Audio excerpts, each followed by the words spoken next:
Good morning बच्चों। आज हम next question chapter number first का देखेंगे। व्यष्टि और समष्टि अर्थशास्त्र एक दूसरे के पूरक हैं, है ना। ये आपका फर्स्ट चैप्टर का लास्ट क्वेश्चन है, ठीक है। इसका अर्थ देखिए, इसका अर्थ आपको लिखना है, इसका आंसर, है ना। ये यहाँ से लेकर के यहाँ तक आपको पूरा आंसर लिखना है। अब मैं इसको समझा देती हूँ। व्यष्टि अर्थशास्त्र समष्टि अर्थशास्त्र का एक दूसरे के पूरक हैं। अब क्या होता है, व्यष्टि और समष्टि अर्थशास्त्र में एक से बुनियादी सा अंतर है, परंतु ये दोनों में घनिष्ठ संबंध है। कैसे? क्यों? क्योंकि दोनों के कार्यक्षेत्र एक दूसरे से पूर्णतः अलग हैं, इसलिए दोनों एक दूसरे के क्या है, सहायक हैं, क्योंकि एक दूसरे के दोषों को दूर करते हैं। इसमें आपस में कोई विरोध भी नहीं है ना। जैसे अगर हम बात करें व्यष्टि अर्थशास्त्र, तो व्यष्टि अर्थशास्त्र में हम क्या है, छोटे एलिमेंट्स की बात करते हैं ना, व्यक्तिगत चरों की बात करते हैं। जबकि समष्टि अर्थशास्त्र में हम क्या करते हैं, पूरी इकोनॉमी की बात करते हैं, पूरी अर्थव्यवस्था की। तो इस तरीके से हम व्यष्टि अर्थशास्त्र समष्टि का क्या है, एक क्या हो गया, पूरक हो गया। और व्यष्टि अर्थशास्त्र में हम जिन चीज़ों का विश्लेषण नहीं कर सकते हैं, उनका हम किस में करते हैं, समष्टि अर्थशास्त्र में। इसलिए दोनों की प्रणाली अपने आप में पूर्ण नहीं है, इसलिए दोनों क्या है, एक दूसरे के पूरक हैं। और दोनों के बिना ही हम हमारी अर्थव्यवस्था को पूरी तरीके से समझने में असमर्थ हैं, ठीक है। तो यहाँ आपका चैप्टर नंबर फर्स्ट ख़त्म हुआ। अब हम बात करेंगे चैप्टर नंबर 2। चैप्टर नंबर 2 यानी अर्थशास्त्र में सांख्यिकी, ठीक है। तो अर्थशास्त्र में सांख्यिकी का क्या मतलब हुआ, ठीक है। तो इसमें पहला प्रश्न हम देख रहे हैं, ये देखिए, सांख्यिकी का अर्थ एवं परिभाषाएं लिखिए। सबसे पहले हम सांख्यिकी के अर्थ की बात करेंगे, ठीक है। अब सांख्यिकी का अर्थ क्या है ना। अब आप लोगों को सबको पता है कि वर्तमान का युग क्या है, सांख्यिकी का युग है ना। अब सांख्यिकी क्या है, ज्ञान को स्पष्ट और सूक्ष्म रूप में व्यक्त करने के लिए हमको संख्याओं का सहारा लेना पड़ता है। तो यही ज्ञान संख्याओं से जो संबंधित है, उसको क्या कहा जाता है, सांख्यिकी। अब ये यहाँ से आपको यहाँ तक नोट करना है, और इसके बाद देखिए ये यहाँ से, है ना। अब विद्वान हुए हैं हमारे सांख्यिकी के, तो उन्होंने क्या है, दो रूपों में इनकी परिभाषा दी है, एक वचन के रूप में और बहुवचन के रूप में।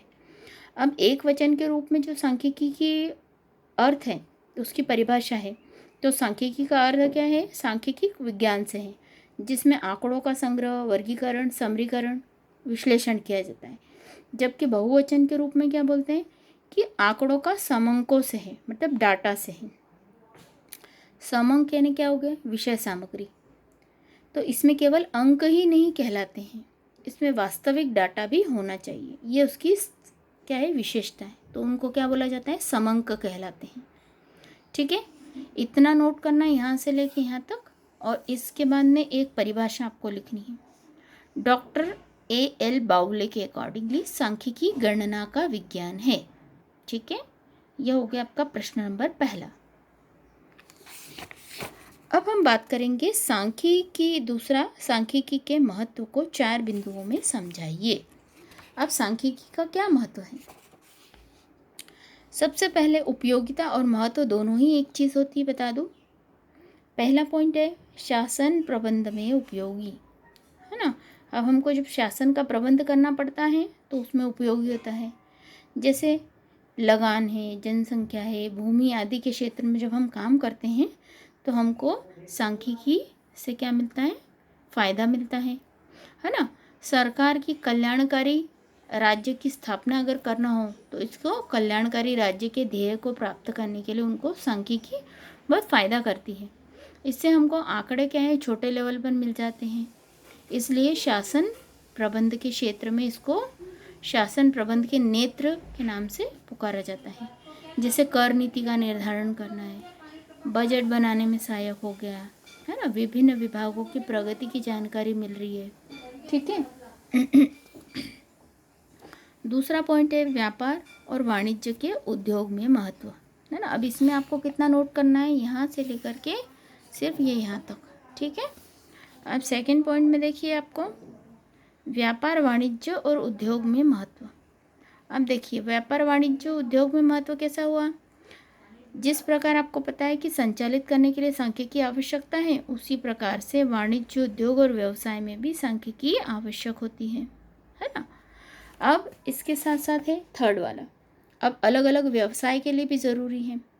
कैसे? जैसे बीमा व्यवसाय है, तो बीमा व्यवसाय में हमको क्या बताना पड़ता है? जीवन प्रत्याशा, मतलब लाइफ एक्सपेक्टेंसी रेट बतानी पड़ती है, तालिकाएं देनी पड़ती है, तो ये सारा इसमें पॉसिबल है। फिर बैंकिंग व्यवसाय, अब इसमें कितना, बैंकिंग व्यवसाय में भी बैंक में, बिजनेस में इन्वेस्टमेंट है, कैश है, इसके बारे में हमको सांख्यिकी के साथ ही मिलता है। तो यहाँ से यहाँ तक, और फिर ये फर्स्ट पॉइंट से लेके यहाँ तक आपको नोट करना है, ठीक है।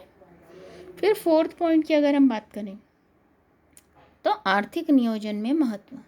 अब आर्थिक नियोजन में क्या महत्व होता है ना, कि विश्व में हमारी आर्थिक अर्थव्यवस्था जो है उसके आधार पर भी हमको इसमें काम करने में आसानी मिलती है ना। अल्पकालीन, दीर्घकालीन आवश्यकताओं की पूर्ति में भी हमको इसमें सहायता मिलती है, ठीक है।